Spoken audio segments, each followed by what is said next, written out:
The New Orleans Saints might not have a need at tight end, but they certainly have a need for Penn State tight end Theo Johnson. We got all of that and a little bit of lagniappe for you on today's episode of Locked On Saints. You are Locked On Saints, your daily New Orleans Saints podcast. Part of the Locked On Podcast Network, your team every day.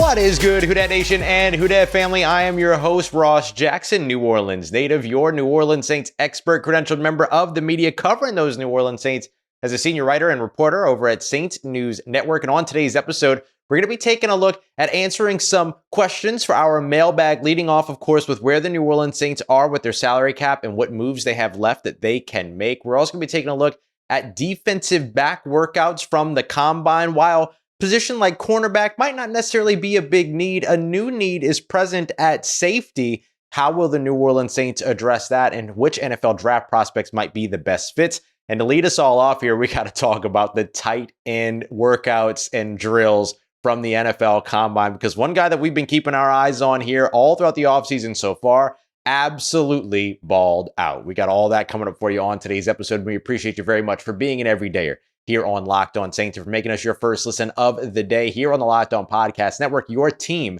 every day. Today's episode brought to you by our friends at FanDuel. Make sure you check them out. You get $150 as a new customer in bonus bets today if you win your first $5 bet. Just head over to FanDuel.com/locked-on to get started. So, look, the New Orleans Saints probably don't have a need at tight end, but they have a need for Penn State tight end Theo Johnson. And there's no doubt about that. For me, Theo Johnson, far and away, tight end number 2 in this draft class, behind, of course, Georgia's Brock Bowers, who didn't work out at the combine, maybe worried about showing a little something that hurt the stock there. Look, when you're already the number 1 guy on, a certain position group and stuff like that, you don't want to risk anything that's going to potentially hurt your numbers. I'm sure he'll probably participate in his pro day stuff. That obviously was big news coming out of the NFL Combine, especially with it sort of being like a last second or a last minute kind of change. But that's okay, because there were still 3 big-time standout tight ends in the NFL Combine with these drills, with these workouts. And number 1 on that list for me was Penn State tight end Theo Johnson. And it's not just me, by the way. We've already seen our friend Mike Renner, who hosts the Renner Ranks podcast here on Locked On, talk about him being tight end too. We've seen, the splash screen player comps that they do was him and Jimmy Graham, very, very, very, very, very close in terms of all their measurables and things like that. So people are very excited about Penn State tight end Theo Johnson. If you're an everydayer here on the show, you've been excited about Theo Johnson for quite a bit. Let's talk now about why the excitement is there and why the New Orleans Saints should consider an investment in Theo Johnson if he's there at the right point, or if the Saints look to trade up into that 3rd or 4th round. First of all, we got to look at where he ranked. So he was 2nd in the 40, 2nd in vertical, and then 2nd as well in the broad jump. His 4.58 40 was right where we thought he would be. We knew he'd be in the 4.5 range. That was the expectation for everybody. There he was with that 4.5, late 4.5 timing in the 40, which made him the 2nd fastest. That broad jump was at 10 foot 5 inches, just 1 inch shy of tying for the number 1 spot there. And then his vertical of 39.5 inches. Yeah, you're already 6'6". You're already 250 plus pounds. And now here you are jumping 39.5 inches in the air. Come on. We already know how he's going to be utilized. We know what he could do, all those other things. Like, it's hard not to get excited about a guy like this. Because a couple of extra notes as well. He did okay in his 3-cone. He was beyond that 7-second mark. You're really looking for sub 7 to be impressive. But he had a fine 3-cone mark, and he had the top short shuttle time as well. But I like the explosion, I think, is the big thing that you're looking for from this position. Can you drive in your blocking game? And explosivity has a lot to do with that. Can you sky up and make some of those contested catches? Your ability to leap obviously has a lot to do with that as well. I thought that he moved very, very well during all of his drills too. He had 1 drop in the gauntlet, but outside of that, ran that very fluidly, looked really good there. I thought that the Jed the sled, right, pushing the sled on the sled drill, kept it low, pushed. He was kind of the first guy out of the tight end group to really do it right And then Tip Reiman and another guy came up there and just cleaned up that sled soon after them. So it became less impressive what Theo Johnson did on the sled, if we're being honest, but he was the first one to impress when he got there. So I want to go back to that player comparison of Jimmy Graham. I'm not the biggest on pro comparisons, but here's what I will say. If you're looking to replace the production of the red zone from Jimmy Graham and maybe find, I guess a caveat to that conversation is like actually using it more. Like it was still criminal how much the Saints didn't use Jimmy Graham or utilize Jimmy Graham in those situations last year. And then when they finally started to, it was like, oh gosh, could have had a V8, right? So you saw the production of what that could be with Jimmy Graham. Theo Johnson can come in and have maybe that same type of impact as the third tight end on the roster behind Juwan Johnson, behind Foster Moreau. Gives you an opportunity to find a guy that you could utilize in those red zone situational circumstances, and he can go out there and make some plays for you. He only had 34 catches last year in his final year at Penn State. Penn State criminally underutilized him as well, but he turned a lot of those into touchdowns, 7 touchdowns, despite only being, targeted just under 40 times, just over 40 times. Like real opportunity to really be able to maximize some talent that just got underutilized over at Penn State. Now, where will he fall in the draft? We'll see. I mean, if people see those athletics and then decide that they really want to cash in on the ceiling there, he could be a second, third, fourth round selection. But we've also seen guys who have tested out incredibly well like that fall all the way down to 5th, 6th, 7th rounds too. So sometimes it's about the production on the field and the tape more than it is about the testing. And in fact, what I'll tell you is that more times than not, it's about production on tape more than it is about these workouts. But when you can pair the workouts with good production and good tape, then all of a sudden things come together. So of those 3, if he can get 2 of those things going for him, depending upon how scouts feel about his tape, he should be in a good place there. But for right now, tight end 2 for me, nice and easy, and a guy that the New Orleans Saints should absolutely be interested in, depending upon how things go in free agency, right? Like this would be kind of a luxury pick for you if you're the Saints. If you're in position to make a luxury pick because you do good work in free agency, all power to you. Next up, I want to take a look at the 2 other guys that really stood out for me. Tip Reiman. This is a guy that I like never really talked about at all when it came to, these tight ends in this class and all. He just didn't have a ton of production that, leapt off the field for me and everything like that. But getting to see him at the combine and getting to see like what he was doing was outstanding. Stats wise, he had 24 targets, 19 receptions, and 3 touchdowns last year with Illinois. He was not a guy that was utilized very well, or specifically utilized as a pass catcher, I should say. But man, he was impressive at the combine. He was the one that really, took the sled for a ride in that situation. Like he looked really good there. I mean, he had some good workouts as well. He didn't fall too terribly behind the guys that you thought that, were sitting up at the top of the conversations and things like that. So I really like what you see from him. He's a big, strong dude, blocks incredibly well. And if you think about like what kind of tight end you need when it comes to this Clint Kubiak version of the Shanahan system, this New Orleans Saints version of the Shanahan system, 6'5", 271 pounds, running 4.64. So really, really good there. I think it was the 5th best time. And to be able to do that at that size, jump 10'1" in the broad jump, that's not too far shy of where Theo Johnson was at 6'6", 259 pounds. So, I mean, you look at the weight that this guy carried, the build that he has, and the way that he was able to kind of distribute all that, utilize it in a way that made everything super impressive.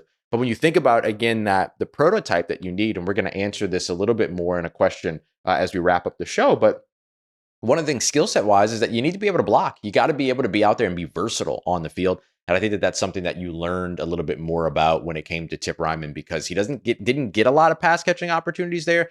But boy, did he look comfortable. He looked really, really comfortable on all the catching drills and everything during the combine. So this is one of those situations where you get him in on a top 30 visit if you're really interested in him, or if you go to visit him somewhere and then get him running routes, catching passes, things like that. That would certainly help his draft evaluation for any team. And then finally, Jaheim Bell, the tight end out of Florida State, athletically talented, one of the kind of sleeper tight ends in this class. He's going to be dinged quite a bit because of his size, 6'2", 241 pounds, a bit of an undersized tight end. But if you think about him as not a red zone threat like a Theo Johnson could be, but instead his ability to be able to move all over the place and contribute from a bunch of different places, that can be really valuable. I mean, it's kind of Taysom Hill-y, the way that you could envision a Jaheim Bell being utilized. Kind of think about Brevin Jordan, formerly of Miami, most recently with the Houston Texans. Ran a 4.61 in the 40 as well, so that certainly didn't hurt him either. So I love this tight end class. It's obviously not as top-heavy as the tight end class of last year, but there's a lot of really, really good talent in this year's class. And even if the Saints don't have a need here, if they want to spend a luxury pick at a position that could help them put some points on the board, starting off with Theo Johnson, some of these other guys can certainly help them out as well. Coming up next, let's take a look at the safeties and cornerbacks, specifically focusing on the safeties because Marcus Maye expected to be out in New Orleans. Could the Saints look to the draft to replace him? We got that coming up for you as we continue on with today's episode of Locked On Saints, part of Locked On Podcast Network, your team every day. Today's episode of Locked On Saints is brought to you by our friends at FanDuel, America's #1 sportsbook, where you can now shoot your shot. And you can check out everything they've got on with the NBA going on with all that, but there's also a bunch of stuff for the NFL draft as well. We know that Caleb Williams is the odds-on favorite to be the #1 overall selection in this year's draft, but who's number 2? Drake May right now favored at -180. Jaden Daniels, the LSU Heisman Trophy winner, also favored for the #3 overall selection at +170. So who do we think is going to be that next quarterback off the board, and where will they fall? You've got guys like Marvin Harrison Jr. on this list as well. Where will J.J. McCarthy end up? The quarterback out of Michigan. There's a lot of really, really good stuff for you to check out over at FanDuel. Don't forget all the great things you can find on the NBA as well. New customers get $150 in bonus bets by simply winning any $5 bet. So that's $150 heading your way if your bet wins. Go and check them out today at FanDuel.com/lockedon to get started. That's FanDuel, official sportsbook partner of the NBA. All right, family, the New Orleans Saints could be in the market for a new starting safety. We very much appreciate you being here with us and making us your first listen of the day. Make sure you go and check out all the great stuff going on over in the Locked On Sports Today 24/7 YouTube feed as well. You could subscribe at Locked On Sports Today. All of our shows that were at the Combine, we have a ton that were at the Combine, all covering it from there. And you can find a bunch of different coverage, rumors, all of that here on the show, but also over on Locked On Sports Today as well. So I want to take a look here at the Saints safety position and situation. The Saints reportedly, and this was reported by Jordan Schultz over at Bleacher Report, later confirmed by ESPN's Kat Terrell, that the New Orleans Saints have indeed informed Marcus Maye, their former starting safety beside Tyrann Mathieu, that he will be released. Now, it's unclear whether or not he's going to be a pre or post June 1 designated release. I'm sure we'll find that out as the March 13th deadline or league year nears. But the Saints obviously would save more money, $7.6 million designated in post June 1. The issue is that you can only designate 2 players as post June 1 cuts per year. Michael Thomas is going to be one of them, as we understand it. It's already in his contract that on the last day or the first day of the league year that he becomes a post June 1 designation. So they only have 1 player. It seemed likely that was probably going to be Jameis Winston, save about $3.3 million as opposed to 1. But we'll see which way they go, which way the New Orleans Saints go. Obviously, they would be in a better situation financially, it sounds like, if they designated Marcus Maye post June 1 as opposed to Jameis Winston. But we'll see the way that they're going to play all of that out for their salary cap purposes and things like that. But that does leave a bit of a hole in the defense. Now, it's not a hole the New Orleans Saints haven't dealt with before. Marcus Maye's played only 17 games over the course of the past 2 seasons, only played 6 games with the New York Jets the season before that. So as talented as he was and as exciting as that signing might have been back in 2022, it just hasn't turned into what anyone expected it to. And that's why we've been saying here on the show since basically the Senior Bowl, when I was picking up, nuggets from different places and stuff like that, that it seemed likely that Marcus Maye would probably be on his way out. So now how do the New Orleans Saints address that? And the first name that's going to come to mind is Jordan Howden. But I will tell you this, New Orleans Saints, they love Jordan Howden. They just love him as a deep safety, right? Further away from the football, you call it a post safety. That's kind of Tyrann Mathieu's role right now. So the thing that could be interesting there is, do you just play Jordan Howden in the box and allow him to kind of develop that skill set, and then once Tyrann Mathieu is done here in New Orleans, then you can move Jordan Howden to that safety role to have him further away from the line of scrimmage? I can tell you that they believe in Jordan Howden as the future at that position, but do you cause trouble with that by moving him and having him play out of position? Can you find somebody that's playing in position that can actually benefit you a bit more and then save Jordan Howden for the away from the line of scrimmage stuff? That's going to be the big conversation. And so what that's all going to come down to is, can you find a better option? Now, the Saints, as we've mentioned here on the show a bunch of times, loved what they saw from Jonathan Abram toward the end of the season when he had those 2 starts in those final 2 games, starting with the Tampa game where he contributed to like 3 different takeaways. He had an awesome game that game, followed it up with that Atlanta Falcons game, played well in that one as well. So do we see the Saints potentially look to bring back Jonathan Abram? I do think that that could be in the cards. I think that his play those last 2 games definitely warrants at least consideration to potentially bring him back. But is that where they stop? Do they go after a big fish like an Antoine Winfield Jr. should he indeed hit the market, as it looks like he might?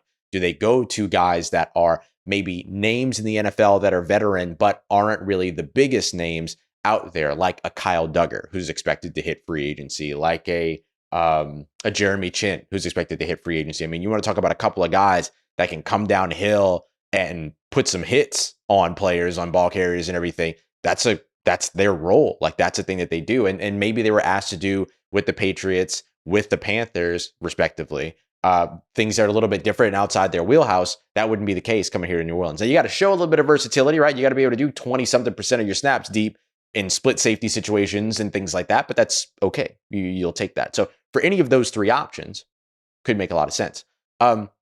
Another guy that I wouldn't be surprised to see them bring back is Lonnie Johnson Jr., but I think they think of Lonnie Johnson Jr. as one of those away from the line of scrimmage types. They think of him as a Marcus Williams type.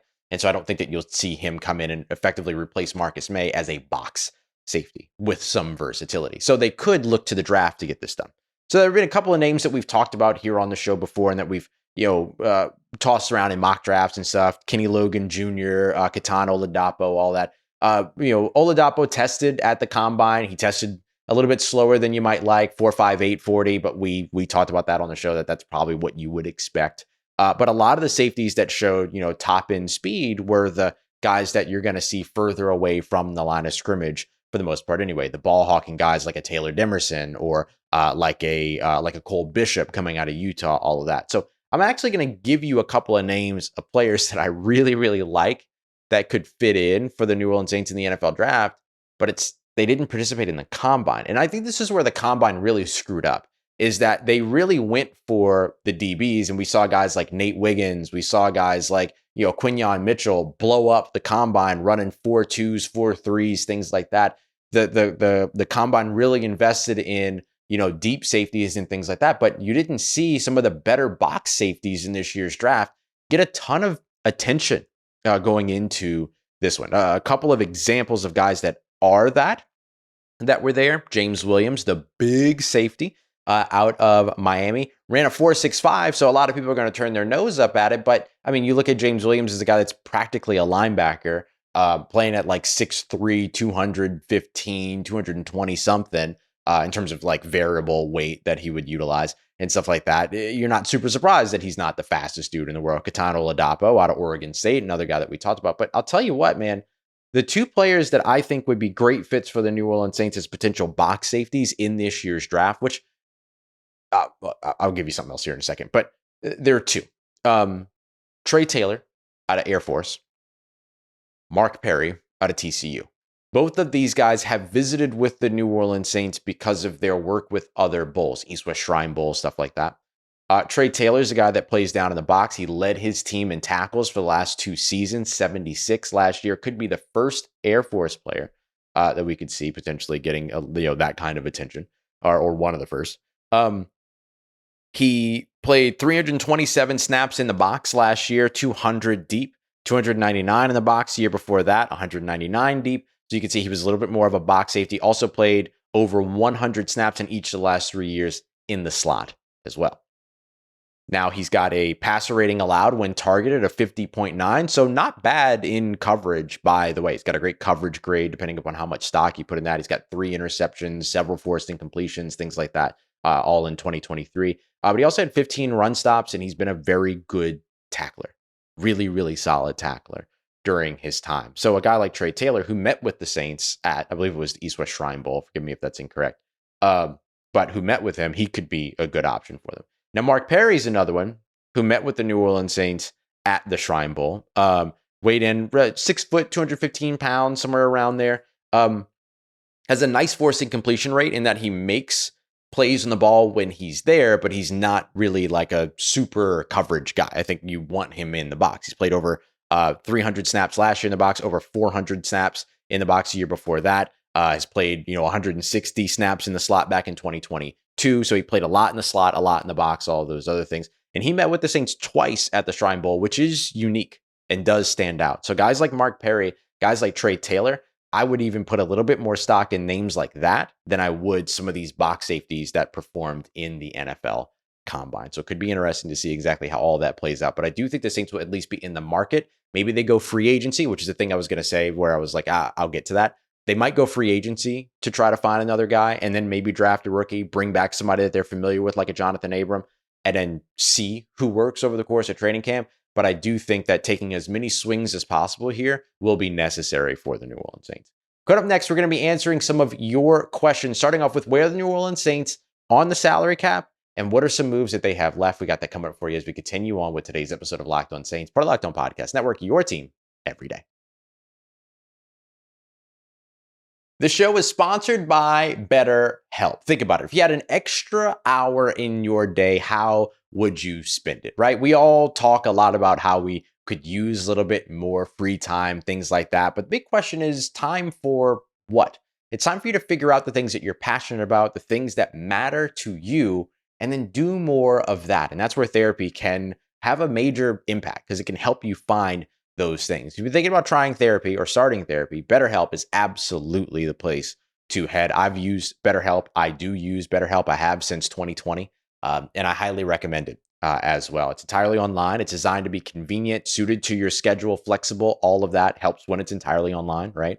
And it's just awesome. Like you take a quick questionnaire, they pair you up with a licensed therapist, and if that pairing doesn't work, you can change therapists at any time at no additional charge. So learn what it is that makes you happy with BetterHelp. Visit BetterHelp.com/lockedon for 10% off of your first month. That's BetterHelp, HELP.com/lockedon. Let's get it, Who Dat Nation. The New Orleans Saints are close, but still have a little bit of work to do in terms of getting under the salary cap. So what other moves can they make to get there? We're answering that question and a couple of other listener questions as well. Appreciate you very much for being here. Don't forget, we are your team every day. Tomorrow, we're going to be back here with another episode. Take a look at running backs, quarterbacks, wide receivers after they work out later on today at the NFL Combine. And then, of course, on Monday is our first post-Combine New Orleans Saints 7-round mock draft. No trades for that one. We're just going to go straight up just so we can see kind of how the board has changed, new prospects that might be, good fits, things like that. So we're going to dive into all of that on Monday as well. So we appreciate you very much for being here. So I want to get to our first question here as we do this mailbag segment to wrap us up. We're going to start with JWS, who said, "Hey Ross, according to Over the Cap, which is a great resource if you're looking at salary cap stuff and want to know more about contracts and all that, the Saints are currently $17 million over the cap. Who do you think gets restructured, or what moves do you think will happen next to get under the salary cap?" So the Saints were at about $26 million before the Cam Jordan restructure, which saved about $9.6 million. They should be somewhere around $17 million. Let's call it between $15 to $20 million just to be safe. Now, then the next piece of it is how much does Marcus Maye actually save him? Is it just $1.19 million or is it $7+ million? Whether or not he's a post-June 1 cut or a pre-June 1 cut will factor into that. So let's just call them around 15 to 20 for now. Quickest and easiest way for them to do that would be to restructure Ryan Ramczyk, which would save them over $11 million if they go that route. Then they could restructure Demario Davis, which will save over $8 million, and then boom, they're compliant. Then they can go further than that if they wanted to, and then they could figure out what they're going to do with the future of Andrus Peat, right? You could restructure him you could extend him and then maybe save a little bit of money. Alvin Kamara, of course, is a big one as well. If you restructure him, that's another $8 million. So Saints should be able to get under their salary cap here within the next few days, no problem. Or I'm not going to say within the next few days. Let's call it within the next 11 days, right? Before March 13th. There's no need to rush.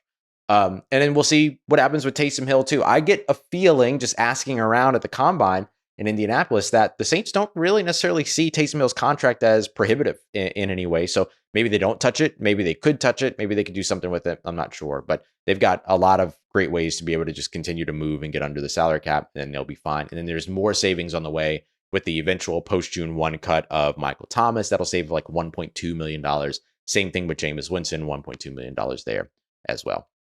Let's get to my good friends Mike and Dan over at the Saints, the City, and Me, which is a fantastic podcast, by the way. If you are an international Saints fan or want to know more about what it's like to be an international Saints fan, fantastic stuff over at the Saints, the City, and Me. What type of prototype do you think would support a potential Clint Kubiak offensive system? So I made a little bit of a mention of this earlier just to give a little bit away on it, but I think that like the prototype is probably there's two sides of the conversation, right? 6'4" and above, 250 pounds and above makes sense. Think George Kittle, right? And you're not trying to find George Kittle's, overwhelmingly remarkable production and talent and all that other stuff. I'm talking about his size. So I think you're looking at 6'4" and above, 250 and above. But the most important thing is your play style. Can you block? And can you catch passes? And can you run routes? You have to be a little bit all around. It's one of the things that I love about waiting to see what Juwan Johnson's going to look like in this offense. The former wide receiver knows how to run routes, knows how to catch passes. The next piece is, can he continue to develop as a blocker, which was a big emphasis for him which has been a big emphasis for him since he transitioned over to tight end. Similarly, with Foster Moreau, he can do a little bit of everything as well. So I think if you're looking at prototypes, they've got a couple of good options working in that tight end room with Clancy Barone, fantastic tight ends coach, all of that.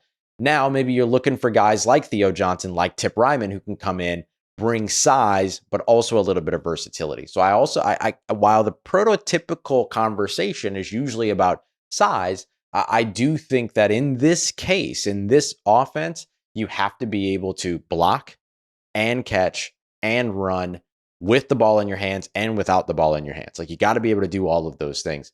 And I think we're seeing a really interesting crop of tight ends that could potentially bring some interest over there. Let's go to my boy Trizzy Trace from over at Saints Today with Chat Sports, who said, if you were a quarterback, which offensive line would you trust to protect your blind side? This is the easiest question that I've ever had to answer. It's 100% Penn State offensive tackle Olu Fashanu. 0 sacks allowed in his career in college. Done. Like, I actually talked to a couple of former NFL quarterbacks about something similar to this. Just like, it's always interesting to get a quarterback's perspective on who are the best offensive linemen in the draft, right? Particularly at offensive tackle. And Olu Fashanu was a constant. And I think that him having allowed no sacks in his collegiate career definitely goes a long way for that conversation, without a doubt. So for me, easily, if I was a quarterback, Olu Fashanu, draft him for me, and I'm never leaving. As long as he's there, I'm there, and wherever he goes, I'm going with him. All right, let's go to my homie here, Trayan, who wanted to know, with the uncertainty around Marshawn Lattimore's future in New Orleans, would you be open to taking Terrion Arnold at 14? I would be open to taking Terrion Arnold at 14, period, because he's a fantastic player. Now, this means, right, caveat here is that would mean that you have to have done some really, really good work in free agency, okay? Because you have to get past and build your needs, or fill your needs, in free agency. And then you can go and take luxury picks like a Terrion Arnold out of Alabama, who's a fantastic cornerback and a wonderful personality and all these other things at 14. So you have to do the work in order to deserve to select Terrion Arnold at 14. But would I be open to it? Yeah. I don't care who's in the building, who's not in the building. Like, when you have a player that's that good, you probably go after that player, right? So, and if he's the best player available on the board, which we're going to get to here in just a second, I think that is a logical route to go. Now, a lot of people are going to disagree with me for that, because everybody tends to look at the NFL draft as need. What do the Saints need? What do these teams need? What do they need to draft? What position do they need to, blah, blah, blah. I get that. But sometimes you just go best player available because you did a good job addressing your needs in free agency. And, I'm sure if you ask the Saints right now, if they feel like they have starters at every spot, they'd say, yeah. You know what I mean? Like, they wouldn't sell that short. So yeah, 100%. Do I do that right now? If the draft started today, I would take Terrion Arnold at 14. Probably not. Like, I'd probably take one of the edge rushers or one of the offensive linemen that's on the board, but we have to see what happens in free agency. So for me, it's less about the uncertainty around Marshawn Lattimore. It's more about the uncertainty at, what happens free agent wise. Like, what are the other additions to the team? And I'll tell you right now, like, if you ask me how I feel about the idea of a Marshawn Lattimore trade, if I had to put myself on a scale there, I'm way more optimistic that Marshawn Lattimore is going to be in the building in 2024 than I was before. Not 60% optimistic, not 70% optimistic or anything like that. I'm probably still 50-50 on it, but that's a lot more optimistic than I was a couple of weeks ago. All right, we're going to wrap this up with Chuck P here, who wants to know, do you take the best player available on the board in the first round, if clearly the best, or do you take the best on your board for your needs? You take the best that's on the board, period. Again, just like we kind of discussed here a moment ago, you don't want to go into the NFL draft drafting for need. You'll lose your opportunities in the draft if you do that. Like, think about where the Saints drafted the first round last year, defensive tackle. What did they do before they drafted defensive tackle Bryan Bresee? They added 2 more defensive tackles. They brought back one of their better defensive tackles in Malcolm Roach, and of course still had and brought back Tano Passanio, who could play inside and out. So they spent their first round pick, not necessarily on need, but they spent a first round pick on a player that they thought would help them. And I think you would see the same thing this year. I think that that's what they'll go about this and do. So, ideally they continue to do that over the course of free agency this year. I don't think that they're going to be a first day or even a second day big swing team in free agency this year, but mid-level free agents that will be able to come in and fill needs, that's where they're going to go. And it will allow them to go best player on the board in total in the first round, as opposed to when it comes to need. That's my opinion, at least. All right, y'all. Appreciate you very much. As always, make it Locked On Saints your first listen of the day every day. And thank you for the fantastic questions. For your second listen, make sure you go check out Locked On Pelicans. What a game for Brandon Ingram and the New Orleans Pelicans on Friday night. Yeah, Jake Madison's all over that. And of course, you could also check out Caroline Fitton over at Locked On LSU. Appreciate you as always for making Locked On Saints a part of your day, part of your routine, for saying yes to me and the show. As always, if you see me, please say hi. And if you need anything else around your New Orleans Saints in between these episodes, make sure you follow me on your favorite social media at Ross Jackson, NOLA. Hit me up. Let me know how the family's doing. Let me know how you're living. Let me know how your mom and them. And trust Who Dat Nation, I'll holla at you.